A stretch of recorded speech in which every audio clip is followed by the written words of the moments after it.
The toy piano made a sound like breaking teeth. Elara's knees pressed into the concrete floor of the storage room. Dust coated her tongue. The Grand Theater's basement smelled like mildew and forgotten velvet, and Peregrine Gage's cologne, bitter juniper that made her eyes water. His shoe rested on her left hand. "Play it," Peregrine said. His silk tuxedo caught the single bulb's light. "Show me what 3 years of recovery bought you." The toy piano sat on a crate in front of her. 8 white keys, 4 black. Her right hand hovered above middle C. The silver lines across her knuckles caught the light like wire threaded through skin. She pressed down. Click! The bone graft in her index finger made a sound louder than the note. Her hand jerked back. Peregrine's laugh was wet and sharp. Again. She tried a scale. C-click, D-click-click. Her thumb wouldn't bend past the second joint. The melody died in her tendons. Peregrine leaned down. His breath was hot on her neck. "You're a gargoyle now, Elara. Broken stone belongs in the basement." His hand moved to her shoulder. She made herself smaller. The frayed wool of her sweater bunched under his grip. "I gave you everything," he said. "First chair, solo performances. And you threw it away for what? A car accident you could have avoided if you weren't so busy being mediocre." The lie tasted like copper. He'd been driving. He'd been drunk. The insurance had paid him to forget. His hand rose. The air stopped moving. Peregrine's breathing disappeared, not muffled, gone. The single bulb flickered, and the shadows in the corners of the room grew teeth. Elara's breath misted in front of her face. The temperature had dropped 20 degrees in a single heartbeat. Thuron Noctes stood in the doorway. He didn't walk into the room. He simply existed there, as if the space had rearranged itself to accommodate him. His clothing absorbed the light, black on a deeper black that hurt to look at directly. His hands hung at his sides, fingers long and still, carved from volcanic glass. Peregrine's shoe lifted off her hand. "Who the hell?" Peregrine started. Thuron's eyes opened. They were the color of a dying sun, amber, old, infinite. Peregrine's voice cut off mid-word. His mouth kept moving, but no sound emerged. He clawed at his throat. His face went red, then purple. Thuron crossed the room in 3 strides that made no sound. His footsteps didn't disturb the dust. He knelt beside Elara, and the cold intensified until her teeth ached. "Let me see," he said. His voice didn't come from his mouth. It vibrated in her sternum, in the hollow of her throat, in the space behind her eyes. It felt like a cello's lowest note played directly on her bones. She didn't move. Couldn't. Thuron's obsidian fingers reached for her left hand. She flinched, but he was already touching her, gentle, impossibly gentle. His fingertips traced the silver lines across her knuckles, the scars that looked like continents on a broken map. "The cracks are where the light enters," he said. His thumb pressed against the bone graft in her index finger. She felt the click, but this time it resonated differently, like a tuning fork finding its frequency. Thuron looked up at Peregrine, who was still clawing at his silent throat. "Why did you let a blind man tell you that you were broken?" Elara's voice came out as a whisper. "He's not blind. He cannot see you," Thuron stood. "He sees only what he can take. That is a poverty of vision that makes him functionally sightless." Peregrine stumbled backward. His gold baton clattered to the floor. He pointed at Thuron, then at the door, his mouth forming words that died in the air. Thuron turned to face him fully. Peregrine lifted off the ground. No hands touched him. No force was visible. But the air itself became solid, pressing him against the concrete wall with the weight of a collapsing star. His feet dangled 6 inches above the floor. His eyes bulged. Thuron didn't move, didn't blink. "He has stolen your music," Thuron said to Elara. His voice was conversational, polite. "Would you like to hear him scream in a key only I can produce, or shall we leave him to the silence he deserves?" Elara's hands were shaking. The phantom rhythms in her fingers had stopped. For the first time in 3 years, they were completely still. Peregrine's face was turning blue. "I don't," her voice cracked. "I don't want him to die. A mercy he would not have granted you." Thuron tilted his head. "But your will is noted." He made a small gesture with his left hand. Peregrine dropped. He hit the floor hard, gasping, sucking in air with sounds like a broken accordion. Tears and snot ran down his face. He crawled toward the door on his hands and knees. Thuron stepped over him without looking down. "Leave," Thuron said. "If you speak her name again, I will remove your tongue and tune it like a violin string. If you conduct another performance, I will ensure every note you hear is played in the key of your own screaming. Do you understand?" Peregrine nodded so hard his neck cracked. He scrambled through the doorway and disappeared into the dark hallway beyond. The door slammed shut. The temperature began to rise, but only slightly. Elara could still see her breath. Thuron turned back to her. He moved like water, like shadow, like something that had forgotten how to be solid. He knelt again, this time at eye level. "You are not broken," he said. "You are kintsugi, gold in the cracks. More valuable for having shattered." She looked at her hands. The silver lines seemed brighter now, or maybe it was just the way he was looking at them. "Why did you help me?" she asked. "I didn't." His amber eyes reflected no light. "I stopped an interruption. There is a difference." An interruption of what? Thuron reached out and touched her left hand again. This time, his finger traced the longest scar, the one that ran from her wrist to her middle knuckle.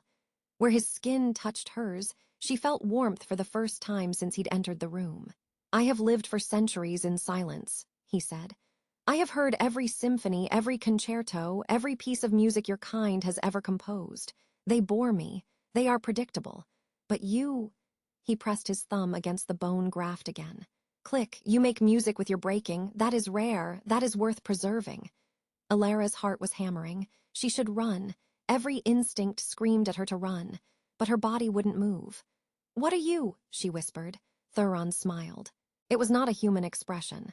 His teeth were too white, too sharp, too many. "I am the silence between notes," he said. "I am the pause that makes the melody matter. I am Thuron Noctis, and I have been alone for a very long time." He stood, extended his hand to her. "Come, we are going to make something beautiful." Elara stared at his obsidian fingers, at the way the light died around them, at the promise of something she couldn't name but desperately wanted. She took his hand. His skin was cold, smooth. It felt like touching polished stone that had been buried in ice for 1,000 years. He pulled her to her feet with no effort at all. "Where are we going?" she asked. "To my home." Thuron's grip tightened slightly. "I have a piano there. A Bersendorfer Imperial Grand. 97 keys. It has not been played in 70 years. It is waiting for hands that understand suffering." "I can't play anymore," she said. "My hands." "Your hands are perfect." He turned her left hand over, studying the scars in the dim light. "They have been broken and remade. They know the language of repair. That is the only language worth speaking." The shadows in the corners of the room began to move. They stretched toward Thuron like living things, like they were answering a call she couldn't hear. "What if I say no?" Elara asked. Thuron looked at her, really looked at her. His amber eyes held centuries of patience, and something else, something hungry and vast and utterly inhuman. "Then I will leave," he said, "and you will spend the rest of your life wondering what music sounds like when played by hands that have touched the void." The shadows wrapped around them both. The basement disappeared. The shadows released her in a room made of midnight. Elara's knees buckled. Her palms hit cold marble, black as volcanic glass, smooth as ice. The impact sent a shock through her wrists, but the click in her bone graft was softer here. Muffled, she looked up. The ceiling stretched impossibly high, lost in darkness that seemed to breathe. No walls were visible. The space simply existed, vast and hungry, held together by columns of obsidian that reflected nothing. Starlight filtered through windows she couldn't see, casting silver pools across the floor. There were no clocks, no ticking, no hum of electricity, no distant traffic or settling foundations. The silence had weight. Thuron stood beside the piano. It dominated the center of the room like an altar. The body was ebony so dark it looked wet. The keys gleamed bone-white in the starlight, 97 of them, stretching longer than any piano she'd ever seen. The legs were carved to look like ribs, curved and elegant, supporting the instrument as if it were a living thing that had simply chosen to rest. "You're awake," Thuron said. His voice still vibrated in her chest. She pressed a hand to her sternum, feeling the resonance fade. "I didn't fall asleep." Her words came out thin, small. "You did." He moved toward her, each step silent. The void between spaces requires unconsciousness. Your mind could not process the journey, so it protected itself. She pushed herself to her feet. Her sweater was still damp with basement dust, but the cold here was different. Clean, ancient. Where are we? My home. Thuron gestured to the piano. The nocturnal conservatory. I built it in 1847 when I still believed beauty could fill the emptiness. The starlight shifted. She realized the windows were moving, or the stars themselves were, tracking across the sky at impossible speeds, hours passing in seconds. How long was I unconscious? 3 days. Her stomach dropped. 3, I have to go back. My apartment, my physical therapy appointments. You have nothing to return to.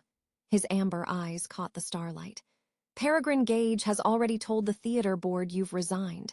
He's claimed you had a breakdown, unstable, dangerous. Your landlord received notice you've moved. Your phone has been disconnected. The room tilted. She grabbed the nearest column for support. You erased me. I simplified your life. Thuron crossed to the piano, running one obsidian finger along the fallboard. You were clinging to a world that had already discarded you. I removed the pretense. Rage flared hot in her chest. You had no right. I had every right. He looked at her fully. You took my hand. You accepted my offer. Did you think there would be no cost? She wanted to scream, to run. But the darkness beyond the columns was absolute, and she had no idea where the door was, if there even was a door. Thuron sat at the piano bench. Come. No. Elara.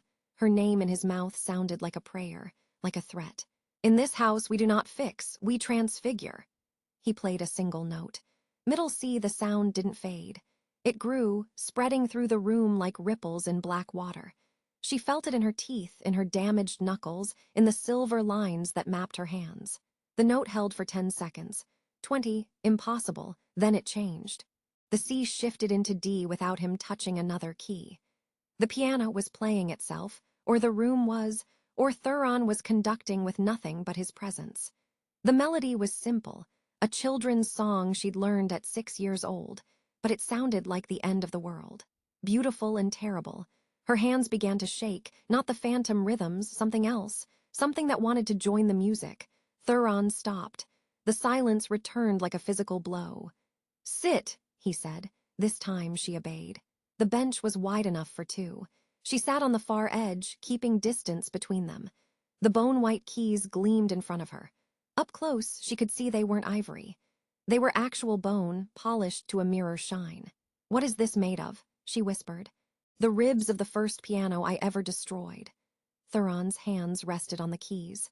I was angry, young. I thought if I could not create beauty, I would eliminate it. But the bones sang even after the strings were cut, so I rebuilt it. Better. He lifted her left hand. She tried to pull away, but his grip was gentle, unyielding. He turned her palm up, exposing the silver lines that ran from her wrist to her fingertips. These are not scars, he said.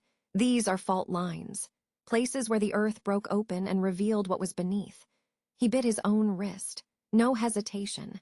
His teeth, too sharp, too many punctured his skin with a sound like tearing silk. Blood welled up, but it wasn't red. It was gold. Liquid gold, glowing with its own light, flowing slow and thick like honey made of starlight. Elara's breath caught. What are you? Old. Thuron pressed his bleeding wrist to her left hand. Hungry, alone. The gold touched her scars. It burned. Not with heat, with cold so intense it felt like fire. She gasped, tried to jerk away, but Thuron held her steady. The gold flowed into the silver lines, tracing each scar with perfect precision. Where it touched, her skin began to glow, soft, ethereal, like she'd been threaded with light. Stop, she managed. It hurts. Pain is the price of transformation. His voice was soft, almost kind. Your body remembers the breaking, now it will remember the remaking. The gold filled the bone graft in her index finger. She felt the click, but this time it resonated through her entire hand. A tuning fork finding its frequency. The phantom rhythms that had haunted her for 3 years suddenly aligned, snapping into a pattern she could almost understand. Thuron released her. She stared at her hands. The scars still existed, the silver lines were unchanged, but now they glowed with golden light that pulsed in time with her heartbeat. Beautiful, alien. What did you do to me? I showed you what you are.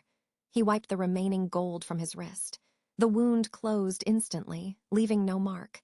Your pain has created a resonance no perfect pianist could ever achieve. The breaks in your bones are tuning pegs. The scars are strings. You are an instrument that has been played by suffering, and that makes you rare. She flexed her fingers. The glow brightened.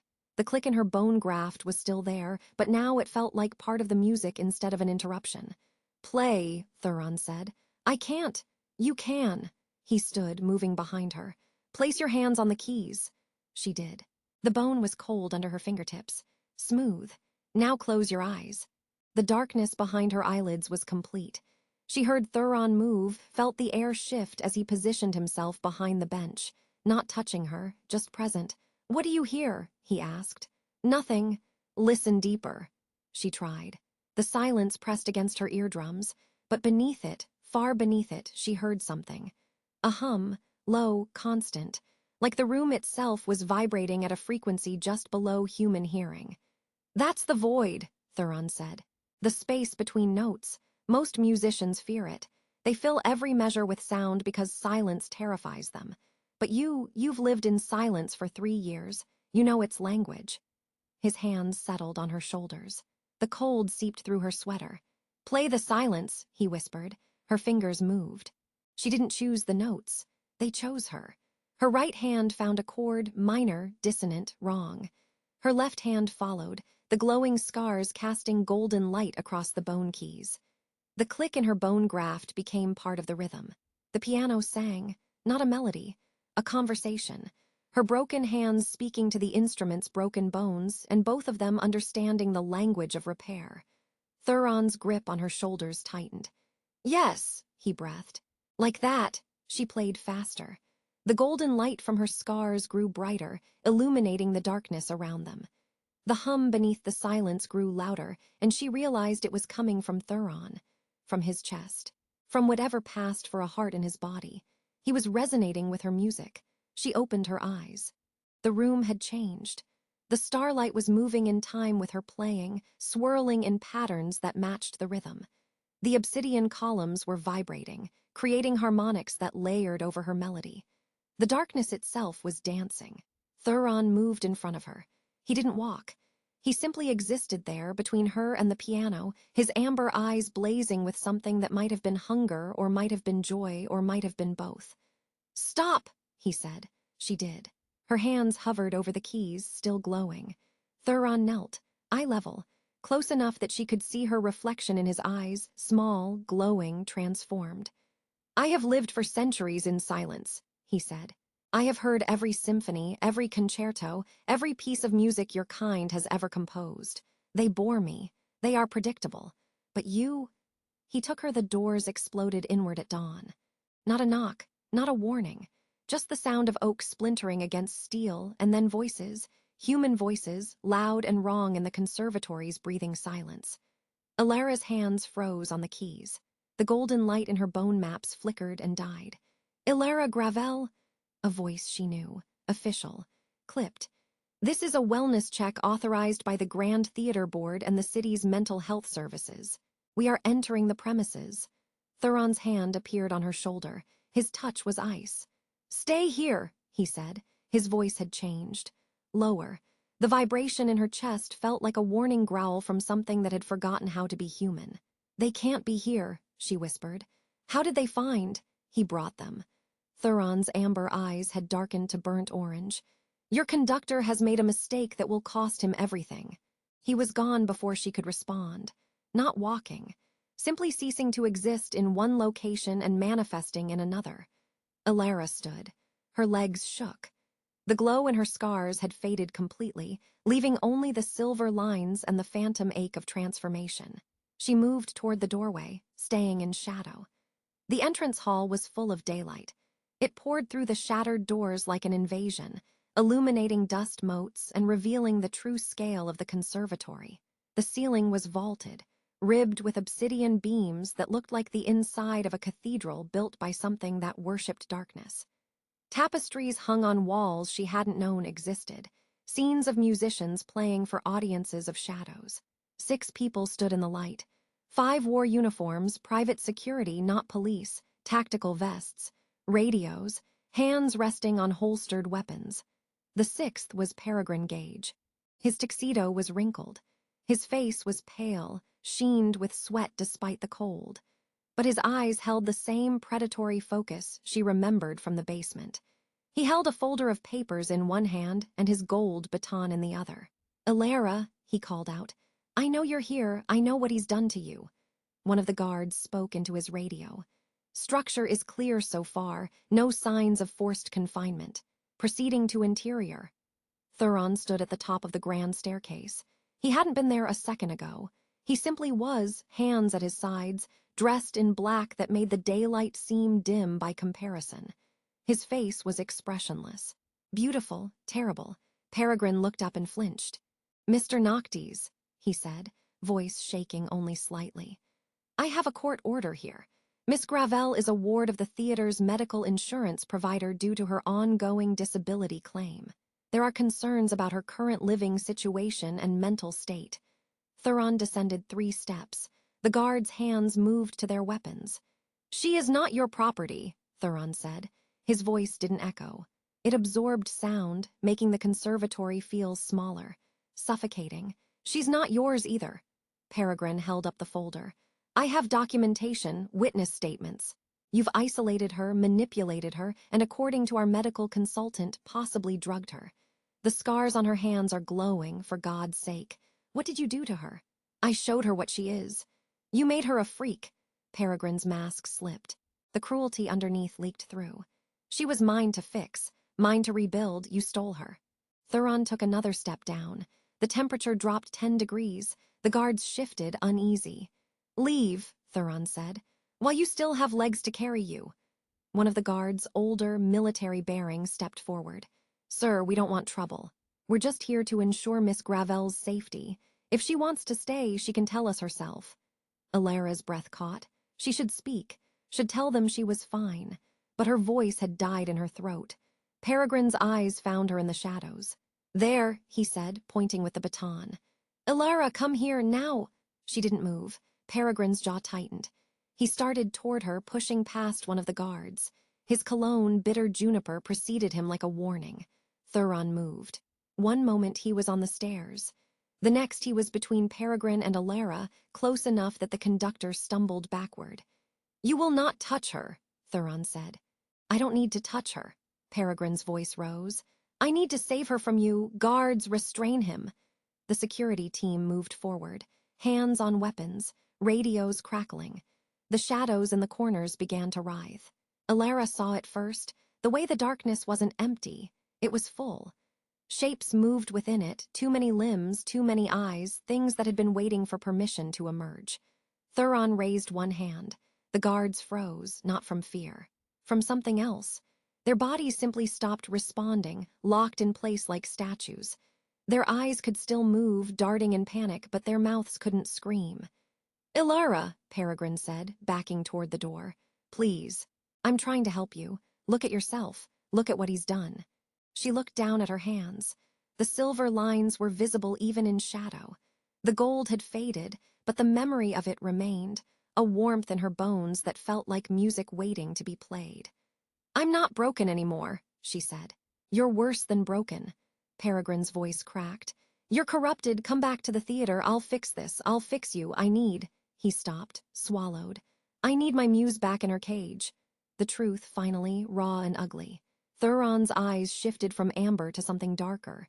Red, the color of a solar eclipse, of dying stars.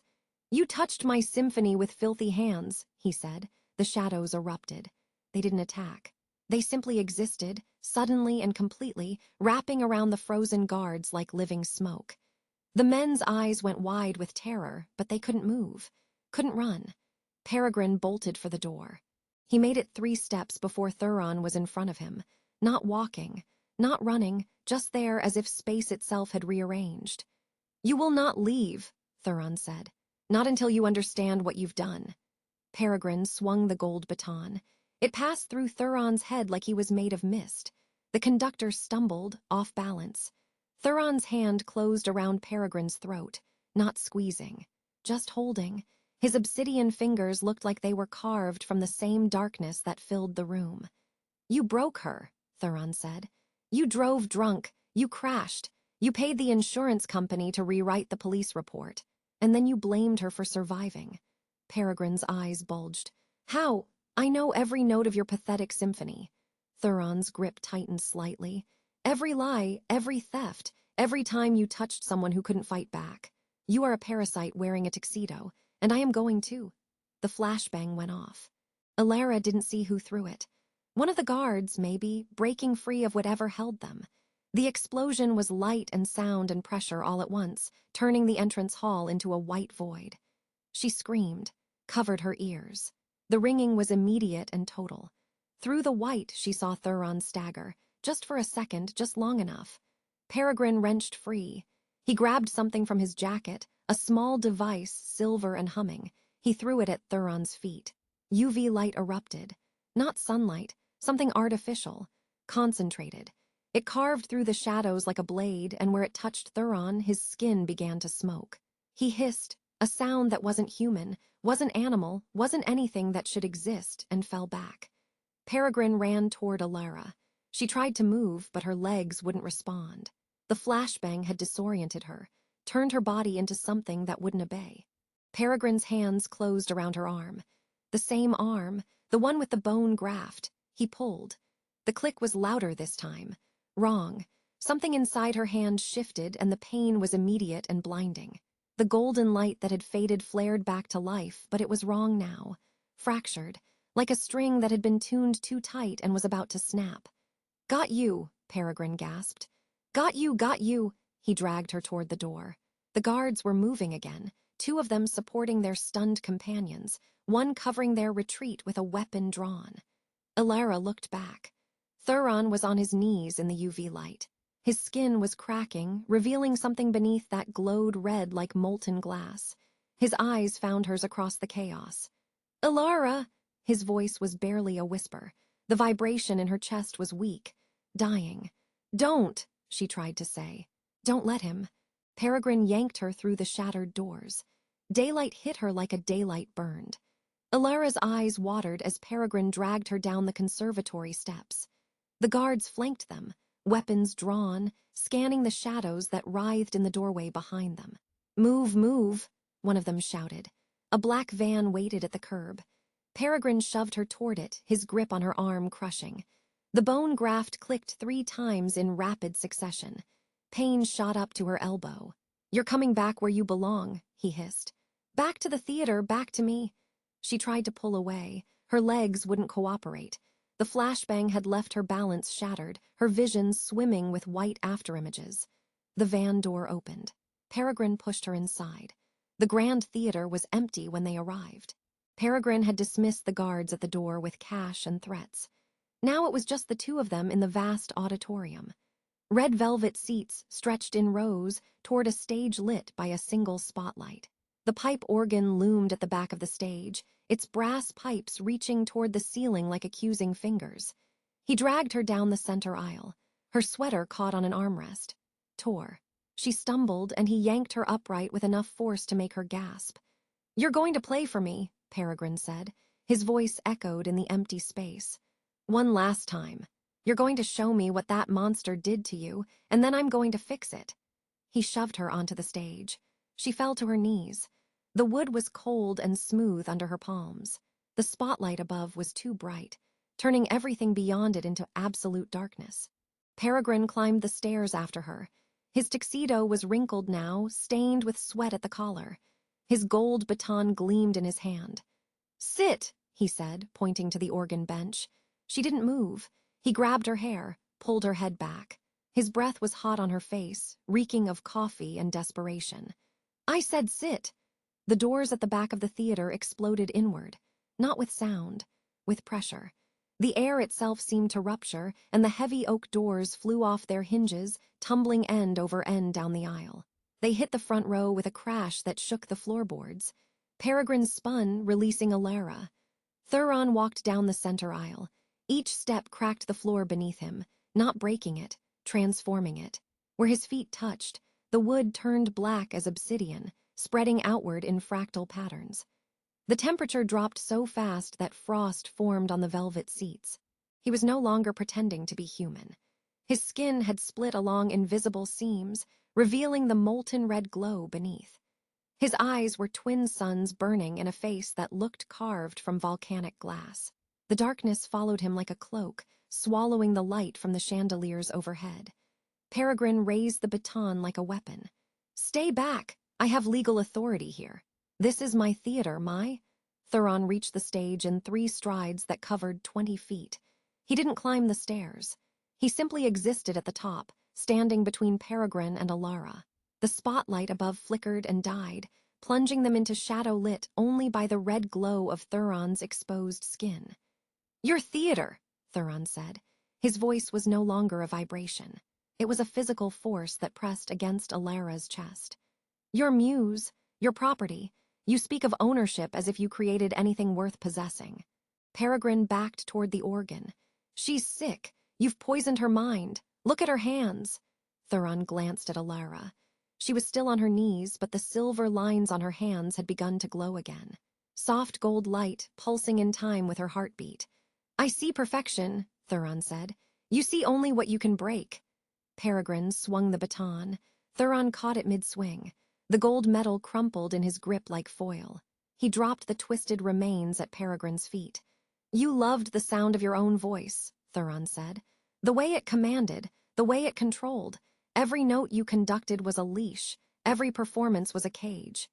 He reached out with one hand. Peregrine tried to run. Thuron's fingers closed around his throat, lifting him off the ground with no visible effort. The conductor's legs kicked uselessly in the air. "From this moment," Thuron said, "you shall be the soul of a broken violin. You will scream, and no living thing will hear you. You will speak, and the air itself will refuse to carry your words. You will exist in the silence you forced upon others." His hand glowed red. Peregrine's mouth opened in a scream. Elara saw his throat working, saw the tendons standing out in his neck.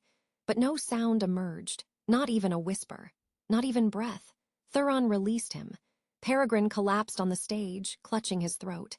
His mouth moved frantically, forming words that died before they could exist. He looked up at Thuron, eyes wide with animal terror, and tried to scream again. Nothing. The silence was absolute. Peregrine scrambled backward on his hands and knees. He reached the edge of the stage and tumbled off, landing hard in the aisle below. He pushed himself up and ran for the shattered doors, his footsteps making no sound at all. Even his breathing had been taken. Thuron watched him go. Then he turned to Elara. She was still kneeling. Her hands were shaking, the golden light in her bone maps flickering like candle flames. She looked up at him, and for the first time since the basement, she wasn't afraid. "You came back," she whispered. "I will always come back." He extended his hand. "You are my symphony, my silence, my only music worth hearing." She took his hand. His skin was still hot from whatever he'd done to Peregrine. The red glow beneath the cracks pulsed against her palm. He pulled her to her feet with infinite gentleness. "Your hands," he said, turning them over. "They're shining brighter." She looked down. The silver lines were filled with gold now, not just glowing but luminous. The bone graft in her index finger no longer clicked. It hummed, a low frequency she could feel in her teeth. "What did you do to him?" she asked. "I made him what he made you." Thuron's eyes had faded from red back to amber. Invisible, unheard, a ghost in a world that will never acknowledge his existence again. "That's worse than death." "Yes," he smiled. "It is." He led her to the pipe organ. The bench was wide, upholstered in burgundy velvet worn smooth by decades of use. He seated her carefully, adjusting her position until her feet could reach the pedals. "The world will finally hear the music of the cracks," he said. She stared at the keys. 3 manuals, each with 61 keys. Hundreds of stops lining the console. She'd never played an organ before, never even touched one. "I don't know how—" "You know." Thuron stood behind her, hands resting on her shoulders. "Your body remembers every break, every repair, every moment of pain that rebuilt you into something stronger. Play that." She placed her hands on the lowest manual. The keys were ivory, real ivory yellowed with age. They felt warm under her fingertips. She pressed down. The sound that emerged wasn't music, it was architecture. It was the voice of the building itself, pulled through brass pipes and given form. The note held, sustained by air pressure and her trembling hands, and it filled the theater like water filling a drowning man's lungs. She played another note, then another. No melody, no structure, just sound pulled from the deepest part of her chest where the phantom rhythms had lived for 3 years. The organ responded, each note layering over the last, creating harmonics that shouldn't exist. The theater began to change. The red velvet seats darkened to black. The chandeliers overhead flickered and died, replaced by starlight that filtered through windows that hadn't existed a moment before. The walls stretched upward, the ceiling disappearing into darkness that breathed. Thuron's hands tightened on her shoulders. "Yes," he said, "like that. Show them what beauty sounds like when it's been shattered and remade." She played faster. Her left hand found the pedals, adding bass notes that shook the floorboards. The golden light in her bone maps grew brighter, illuminating the console, casting shadows that danced across the pipes. The music was haunting, powerful, divine. It was the sound of breaking and the sound of healing happening simultaneously. It was every moment of pain she'd endured in the 3 years since the accident, transmuted into something that made the air itself weep. The theater had become a sanctuary of shadows. Thuron moved to stand beside her. He didn't touch the organ, but his presence added something to the music. A resonance, a depth. The hum that lived in his chest synchronized with the pipes, creating undertones that human ears couldn't fully process but human bodies could feel. She played until her hands ached, until the golden light in her scars was so bright it hurt to look at, until the theater was no longer a theater but a cathedral built from sound and darkness and the space between notes. Then she stopped. The silence that followed was different from before. It wasn't empty, it was full, pregnant with the memory of what had just been created. Thuron knelt beside the bench. "You were never broken, Elara," he said. "You were just waiting for the gold to fill the gaps." She looked at her hands. The silver lines were still there, but now they were veins of pure light. The bone graft no longer felt like a foreign object. It felt like part of her, essential. "What am I now?" she asked. "Mine." His amber eyes held centuries of patience and hunger. "And I am yours. We are a duet that will play until the stars forget how to burn." He stood, offering his hand again. She took it without hesitation. 1 month later, they sat together in the penthouse above the city. Floor-to-ceiling windows showed the lights below, thousands of them, each one a life that would never know what moved in the darkness above. Elara wore black now, simple and elegant, her hands bare so the golden light in her bone maps could shine freely. She wasn't fixed. She was magnificent.